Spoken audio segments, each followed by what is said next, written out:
কথায় আছে না, একমাত্র বাবা মারাই মেয়েদের কষ্ট বোঝে, তাছাড়া আর কেউ কিন্তু বোঝে না। তো দেখো, আমার বাবা আমার বাড়িতে 1 বছর পর এলো, তাও বসে নেই, আমাকে হেল্প করে দিচ্ছে। সকালবেলা এত তাড়াহুড়ো লাগে, দেখছি আমি কষ্ট করে ছোটাছুটি করে একবার রান্নাঘর একবার এই ঘর করছি, তো নিজেই বলে আমাকে দে, আমি বেলে দিই, তুই লুচিগুলো ছেঁকে নে। আর কি করব বলো, আমার এতটাই তাড়াহুড়ো লেগে গেছে, তো ভাবলাম ঠিক আছে, বাবা যখন বেলে দেবে বলছে, তাহলে আমি তাড়াতাড়ি করে ছেঁকে নিতে পারবো। তো চলো বন্ধুরা, গুড মর্নিং, কেমন আছো তোমরা সবাই? আশা করি যে যেখানে আছো সবাই খুবই ভালো আছো, সুস্থ আছো, আর তোমাদের আশীর্বাদে ভালোবাসে আমরাও খুবই ভালো আছি। আর আমার মনটা তো খুবই খুশি, বুঝতেই পারছো, বাবা এসেছে। তো যাই হোক, আমি টুকুন, খুবই সাধারণ ঘরের গৃহবধূ। আমার এই ছোট্ট চ্যানেলে তোমাদের সবাইকে অনেক অনেক স্বাগত ও ভালোবাসা জানিয়ে প্রতিদিনের মতো আবারও একটা নতুন ভিডিও শুরু করছি। আশা করছি খুবই ভালো লাগবে ভিডিওটা। পুরো ভিডিওটা দেখো, কেউ স্কিপ করো না। তো সকালবেলায় লুচি হচ্ছে, আর বাবা গাছ থেকে পেঁপে নিয়ে এসেছে, অনেক কিছুই নিয়ে এসেছে, সবই তোমাদেরকে দেখাবো। কালকে দেখাতে পারিনি, আজকে সব কিছুই দেখাবো বাবা কী কী এনেছে। তো সেই পেঁপের ঘন্ট করেছি, মানে চচ্চড়ি মতো মাখা মাখা, আর লুচি। আমাকে আবার বেরাতে হবে, দুষ্টটার স্কুলে 10টা থেকে স্কুলে মিটিং আছে, তার জন্য তাড়াহুড়ো করে করছি। আর ওদিকে বাবা বেলে দিচ্ছে, আমার অনেকটাই সুবিধা হচ্ছে। তুমি যাই বলো তাই বলো, বাবা মা ছাড়া মেয়েদের কষ্ট কিন্তু কেউই বোঝে না। তো এই লুচিগুলো ছেঁকে আমি বাবাকে খেতে দিয়ে রেডি হয়ে বেরিয়ে পড়বো। 9:30 বাজে, 10টা বাজতে 5 মিনিট বাকি থাকতে বেরাবো, কারণ 10টার মধ্যে আমাকে পৌঁছাতে হবে, গার্জেন মিটিং বলে কথা, টাইমে তো যেতেই হবে। তো আমি দেখো রেডি হয়ে গেছি, বাবার খাওয়াটা দেখাতে পারলাম না তোমাদের, এতটাই দেরি হয়ে গেছে। আর আমাকে 10টার মধ্যে বেরোতে হবে বলে আমি পুরো রেডি হয়ে গেছি। আর ঘরের অবস্থা তো খুবই খারাপ, কিছু করার নেই, বাড়ি এসে সব গুছিয়ে নেবো। তো চলে এলাম বাড়িতে, মিটিং তো হয়ে গেছে, আর আজকে দুষ্টুটা রেজাল্ট দেওয়ার ছিল, হাফ ইয়ারলি পরীক্ষার রেজাল্টটা আজকে দিল। তো সেটা নিয়ে এলাম, তোমাদেরকে দেখাচ্ছি পরে কেমন রেজাল্ট করেছে। আর ওর রেজাল্ট দেখে না আমি পুরো অবাক হয়ে গেছি, ও যে এরকম রেজাল্ট করবে আমি না ভাবতে পারিনি। তো যাই হোক, এখানে দেখো বাবা এনেছে বেগুন, লেবু, এটা আমরা বিলুতি আমরা, মানে এর মধ্যে অনেক আছে, একটা একটা করে আমি তোমাদের বের করে দেখাচ্ছি। সবজি কাটতে বসেছি, তো ভাবলাম একবার সবজিগুলো তোমাদেরকে দেখিয়ে দিই। পটল আছে, সব কিন্তু বাবার গাছের। বাবা প্রত্যেকবারই যখনই আসে তখন এরকম ব্যাগ ভর্তি করে বাজার নিয়ে আসে, মানে সবজি নিয়ে আসে, বাজার করে না, বাড়ির থেকেই গাছের। এখানে আছে ডাঁটা, মানে লাল শাকের ডাঁটা। আর এই যে ব্যাগটা দেখছি, এই ব্যাগটা ভর্তি করে জিনিস নিয়ে এসেছে। তো এই ব্যাগের মধ্যে আছে একটা চাল কুমড়ো, গাছেরই কিন্তু, তারপরে আছে পেঁপে। তো কত জিনিস, মিষ্টি কুমড়ো, চাল কুমড়ো, পেঁপে, বেগুন, পটল, আমড়া, লেবু, মানে সবজি ভর্তি। এবার যখন যাব বাড়িতে, তো তোমাদেরকে দেখাবো আমার বাবার বাড়িটা চারিদিকে ঘুরিয়ে, কত সবজি গাছ আর সেই সঙ্গে ফুল গাছ, কত রকমের ফুল আছে আমাদের বাড়িতে। তো যাই হোক, বাবার বাড়িটা না খুব মিস করি, বাবার বাড়ি যেতে খুবই ভালো লাগে। অনেক দিন পর পর যাই তো একদমই ভালো লাগে না, খুবই মনে হয় যে 1 সপ্তাহ পর পর গেলে মনে হয় খুবই ভালো হয়। সে তো আর সম্ভব না, বিয়ে যখন হয়ে গেছে 1 সপ্তাহ পর পর বাপের বাড়ি যাওয়াটা একদমই সম্ভব না। তো যাই হোক, এই দেখো গাছের কুমড়ো কাটছি, পুরো কচি কুমড়ো বাবা এনেছে, মিষ্টি কুমড়ো। কুমড়োটা কিন্তু একদম ঠাসা, তোমরা দেখেও মনে হয় বুঝতে পারছো, দেখো একদম পুরো ঠাসা, খুব ভালো। আর তো তোমাদেরকে তো আমি দেখিয়ে দিলাম কি কি সবজি আমার বাবা আমার জন্য নিয়ে এসেছে। আর আজকে রান্না করব পুঁই শাক, তার জন্য পুঁই শাক কাটছি। পুঁই শাকটা আনিনি, পুঁই শাকটা আমার কাছে কেনা ছিল ফ্রিজে, তো সেটাই বার করেছি। পুঁই শাকের মধ্যে সব রকম সবজি দেবো, দিয়ে পুঁই শাকের একটা মাখা মাখা তরকারি করব মাছের মাথা দিয়ে। তো এখানে দেখো ভাত হয়ে গেছে, আর আমি এদিকে তেল বসিয়ে দিয়েছি। তো দুষ্টের স্কুল থেকে আসার সময় আমি একটু বাজার ঘুরে এলাম, বাজার থেকে একটা জ্যান্ত কাতলা মাছ নিয়ে এলাম, ওই 5-6 পিস মতো হয়েছে। তো মাছের মাথাটা ভাবলাম পুঁই শাকের মধ্যে দিয়ে দিই, মাছের মাথা দিয়ে পুঁই শাকটা দিলে কিন্তু খুবই ভালো লাগে। আর পুঁই শাক, মাছের ডিম, মাছের তেল, এগুলো দিয়ে করলে আরও টেস্টি হয়।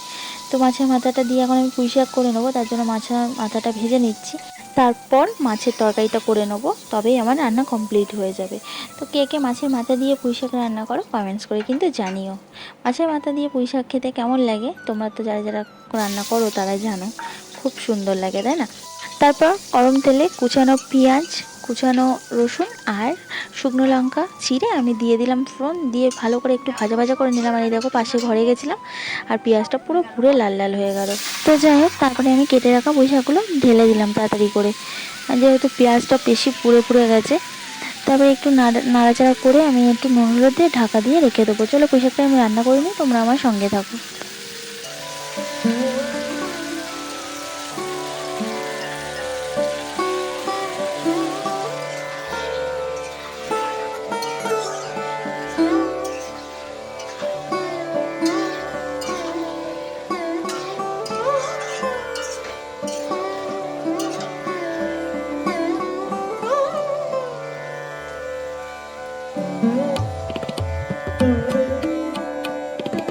দেখো আমার পুঁই শাকটা রান্না হয়ে গেছে আর আমি একটা পাত্রে তুলে রেখে দিলাম। এবার আমি কড়াইতে তেল দিয়ে গরম করে নিয়ে আমি মাছগুলো ছেড়ে দিচ্ছি। মাছগুলো একে একে ভেজে নেবো, নিয়ে তারপরে তরকারিটা বসিয়ে দেবো। তো মাছগুলো দিয়ে আমি বেগুন, আলু, কচুরমুখী আর বাবা যে ডাঁটা নিয়ে এসেছে সেই ডাঁটা দিয়ে মাছ দিয়ে তরকারি করব।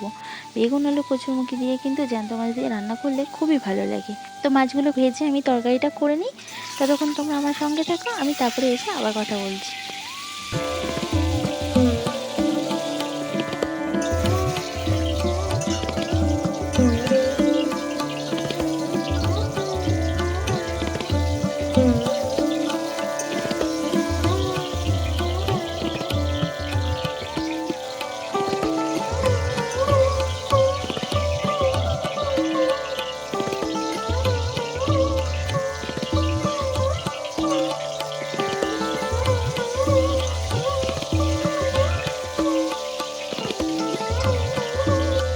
এখন আমার ঘরে কত রকমের সবজি, বাবা যখনই আসে তখনই কত রকমের সবজি নিয়ে আসে।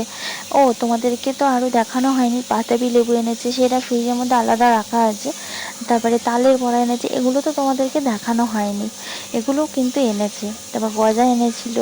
তো যাই হোক, এখানে আমি বেগুন, আলু মানে সবজিটা ভালো করে কষিয়ে নিচ্ছি, নিয়ে এবার আমি জল ঢেলে দেবো। তারপরে জল মানে তরকারিটা ফুটে উঠলে মাছগুলো ছেড়ে দেবো। তো আজকে বাবাকে এই রান্না করে খাওয়াবো, আর কিছু রান্না করতে পারলাম না কারণ অনেকটাই দেরি হয়ে গেছে। কারণ আমি এলাম তখন 12টা, 12:30 মতো বাজে। তা এসে এবার এই রান্না করা কাটা বাছা করতে করতে না অনেকটাই দেরি হয়ে গেল, তার জন্য আর বেশি কিছু করতে পারিনি। আর রাত্রিবেলায় নেমন্ত্রণ আছে, তার জন্য অল্প অল্প করেই রান্না করলাম দুপুরে। রাত্রিবেলায় যায়ের বার্থডে আছে, তার জন্য ওখানেই বললো খাওয়া দাওয়া করতে, বিরিয়ানি আর কী সব খাওয়ানো হবে। তো ভাবলাম তাহলে অল্প করেই রান্না করি আমাদের মতো। তাই দেখো 4 পিস মাছ দিয়ে রান্না করছি, বেশি রান্না করিনি, নাহলে দুবেলার মতো রান্না করে রাখতাম। তো এই মাছগুলো দিয়ে দিয়েছি ঝোলে, তরকারিটা ফুটে গেছে। তো ফুটে উঠলে নামাবো। আর এদিকে দেখি ঘরে এসে বাবা আমরা কেটে কুচিয়ে রেখেছে, এনেছিল আমড়াগুলো, এগুলোও তো দেখানো হয়নি তোমাদের, না দেখিয়েছি। তো আমড়াতে আমি একটু নুন মাখিয়ে নিলাম, নিয়ে এই যে খেতে বসেছি। আমড়াগুলো খুব মিষ্টি আর খুব ভালো লাগছিলো, অনেক দিন পর খাচ্ছি। যাই হোক, বাবা যখন আসে বেশ ভালো ভালো জিনিস নিয়ে আসে।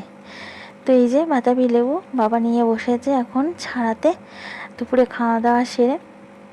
তো এখন এই লেবুগুলো সব ছাড়াবে, ছাড়িয়ে রেখে দেবে ফ্রিজের ভিতরে, যখন ইচ্ছা হয় খাবো। তো নুন মাখিয়ে নিয়ে একটু খেলে নুন চিনি খুবই ভালো লাগে। আর এমনি তো খুব মিষ্টি এই লেবুগুলো, নুন চিনি মাখাতে লাগবে না, নুন তো একটু মাখাতে লাগবে, কারণ নাহলে টেস্ট লাগবে না। তো এর থেকে একটু তুলে আমার মেয়ে খেলো, খেয়ে বলছে নুনও মাখাতে লাগবে না, এত মিষ্টি, বেশ ভালোই শুধু শুধু টেস্ট লাগছে। তো যাই হোক, এখন আমি খাইনি। আর এমনি এ গাছের লেবু আমি এর আগেও খেয়েছি, বাবা যখনই আসে এই সময় লেবু নিয়ে আসে। এটা আমার একটা বৌদির বাড়ি গাছের লেবু, 2টো গাছ আছে, গাছ ভর্তি লেবু হয়। আর এই দেখো বাইরের ওয়েদারটা, ঝিরিঝিরি বৃষ্টি হচ্ছে সকাল থেকে, এরকম হয়েই যাচ্ছে। ভালো লাগে এরকম ঝিরিঝিরি বৃষ্টি, প্যাচপ্যাচানি মতো চারিদিকে কাদা জল, একদম ভালো লাগে না। আর সব কিছু যেন কেমন স্যাঁতস্যাঁতে হয়ে যাচ্ছে। তো বাবা লেবু আর ছাড়ানো হয় না, তো বৃষ্টি আবার জোরে এসে গেছিলো, ছিটে ঢুকছিলো, বাবা জানলাটা দিয়ে নিল। তো বাবা এসে কিন্তু কোনো সময় বসে থাকে না, মা বরঞ্চ আমার কম কাজ করে এসে, কিন্তু বাবা কিছু না কিছু করতেই থাকে। আর এই দেখো বাইরে বৃষ্টি শুরু হয়েছে আবার জোরে। তো বর্ষাকাল মানে বৃষ্টি তো হবেই, কিছু করার নেই। চারিদিকে তো নাকি শুনছি বন্যা হয়ে যাচ্ছে। তো আমাদের এদিকটা না রাস্তা উঁচু করেছে বলে জল এখনও ওঠেনি, না হলে আমাদের এদিকেও বৃষ্টি হওয়ার সাথে সাথে জল উঠে যায়। আর এই যে এই দেখো 200টার রেজাল্ট কেমন করেছে তোমরাই দেখে নাও, আমি তো অবাক হয়ে গেছি যেরকম রেজাল্ট করলো। তো এটা হলো হাফ ইয়ারলি পরীক্ষার রেজাল্ট, খুবই ভালো করেছে, ও যা করেছে আমার কাছে এটাই অনেক। তো চলো বন্ধুরা, ভিডিওটা আজকের মতো এখানেই শেষ করছি। ভালো লাগলে লাইক করো, আর কেমন লাগলো ভিডিওটা অবশ্যই কিন্তু জানাবে। সবাই সুস্থ থাকবে, ভালো থাকবে, আর হ্যাঁ, চ্যানেলটা সাবস্ক্রাইব করতে একদম ভুলো না। চলো টাটা।